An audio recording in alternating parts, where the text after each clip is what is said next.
Hello everyone and a massive welcome to the channel. For today's video I have part 4 of the whole potty/toilet training saga for you guys. We've been doing this a while now. I think we started potty training all the way back in, I think it was July of 2023. So we've been doing this a while. There's a lot of trial and error, but you know, bit by bit we are getting there. Baby steps, of course.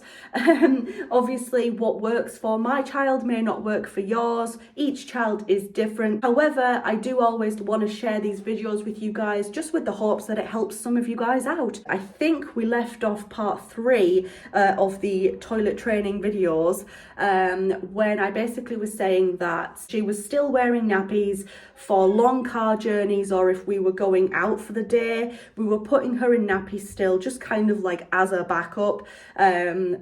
We're not doing that now anymore. The only time that Ellie's wearing nappies now is on a night time, and that's been working really well for her. Of course, we're still having the odd accident, the odd leak. That's to be expected though. Good days and bad days, really. But all in all, it's been going really well, I think. We did, however, though, about a month ago, start to hit a bit of a roadblock, let's just say. Things were very difficult with her. Whatever you needed her to do, whether that was brush her teeth, get dressed, wash her face, try for a wee or a poo, whatever, everything was just no, I'm not doing that. And it was something that I really struggled with, and it came out of absolutely nowhere. We just started having this real nightmare of a time with her, trying to get her to do anything that we needed her to do. So basically I changed a couple of things to try and just encourage her and help her out of that sort of hole that we were kind of starting to get stuck into with the no's all the time. The first thing I did was I changed how I approached taking her to the toilet. I found some silly potty training toilet videos on YouTube all about wee and poo and everything else, obviously all kid friendly. For example, there's a one by the Wiggles that she really quite likes, among others as well, but I can't think of what they are off the top of my head. So yeah, I found some silly toilet videos for her to watch on YouTube, and that really encouraged her to sit on the toilet while she's watching these videos and try to do her business. The second thing that I did was basically I just sort of changed the way that I asked her about trying for a wee and going to the toilet. Rather than asking her, shall we try for a wee now, I rephrased it a little bit. I changed the structure of the sentence a little bit, and I kind of say things like, we're gonna go for a wee. What toilet song would you like? Do you want your Wiggles one? Do you want Baby Shark? It kind of makes her think, okay, I have to try for a wee, but I'm getting the decision of what toilet song do I want. So I've been doing things like that rather than asking her, would you like to try for a wee? Like, I've kind of just said, what toilet song would you like?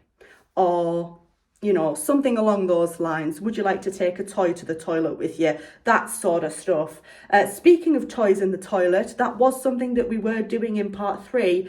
We've not really been doing that. It's all been about these funny toilet videos about wee and poo on YouTube now. I was editing this video and I realised that I hadn't actually spoken about the rewards chart. I am still doing the rewards chart. I am still finding it beneficial. However, I think it's beneficial more for me than for Ellie at this point, to be quite honest. So basically the original process with the rewards chart was that if she went to the toilet 5 times in a day without any issues, any leaks, any accidents, anything, then she would then get rewarded with something.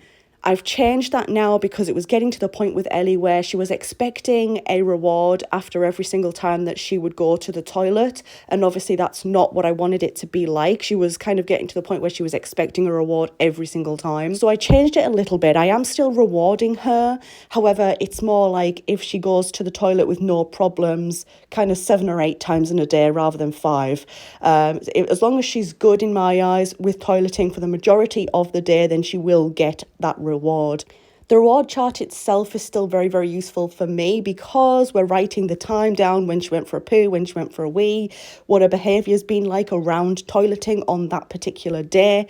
So I guess it's more helpful for me because I can see how many leaks that she's had in a day. I can see when she last did a poo, last did a wee, when she might then need a wee or a poo again, all that sort of stuff. So I think at this point it's maybe more beneficial for me than for her.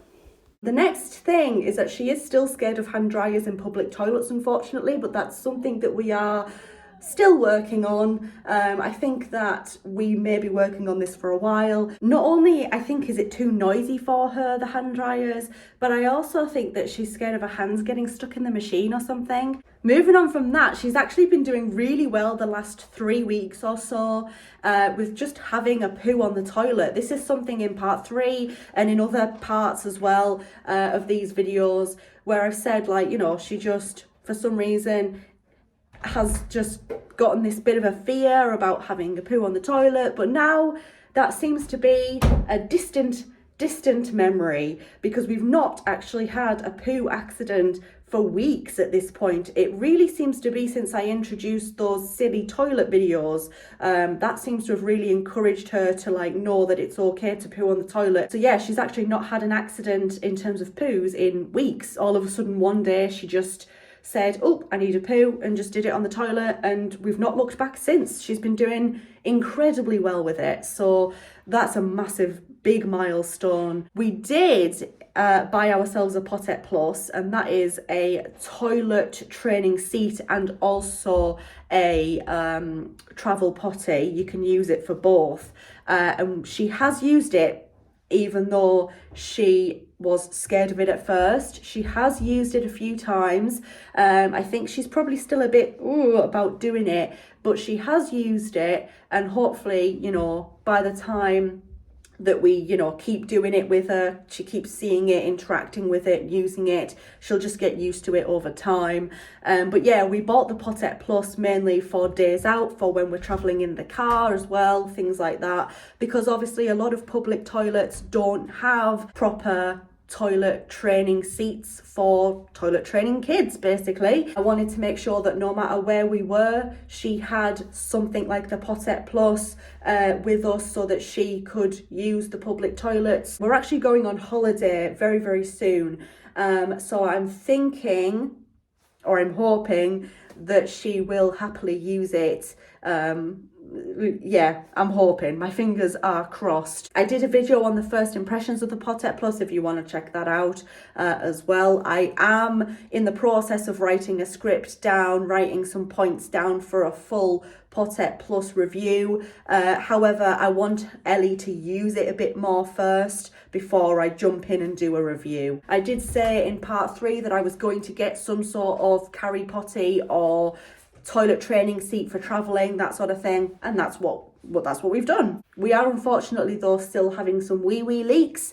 No poo problems, no poo accidents, but we are still getting wee leaks. Some days are really, really good where she won't leak at all. Other days are absolutely horrific where it just seems like she's leaking all of the time. Again, you know, trial and error, good days, bad days. It's going to be like this because she's still not fully gotten used to toileting and whatnot. I do find that if she's too excited, so if she's like going over to Nanny's house, she's excited to see Nanny and the animals, and she's, you know, she's just excited to play with the toys at Nanny's house, that'll throw off her toileting. And of course, routine changes as well seem to really throw her off in terms of toileting as well. So again, that's something that hopefully over time she'll just kind of grow out of. Again, it's a work in progress, but I'm sure we'll get there at some point. But overall, I'm really proud of her progress, as I always say at the end of these videos, because, you know, this is a big thing for her, you know. Anyways, that will be it for me. That is the end of today's video. I hope you enjoyed this video. If you did, leave it a thumbs up. If you're new here, go ahead and click on that subscribe button. Thank you so much for watching and for making it to the end of this video. I know these potty training ones can be quite long, but thank you very much for sticking with me if you've made it to the end. Thanks a lot once again, and I very much hope to see you in the next video. Bye everyone.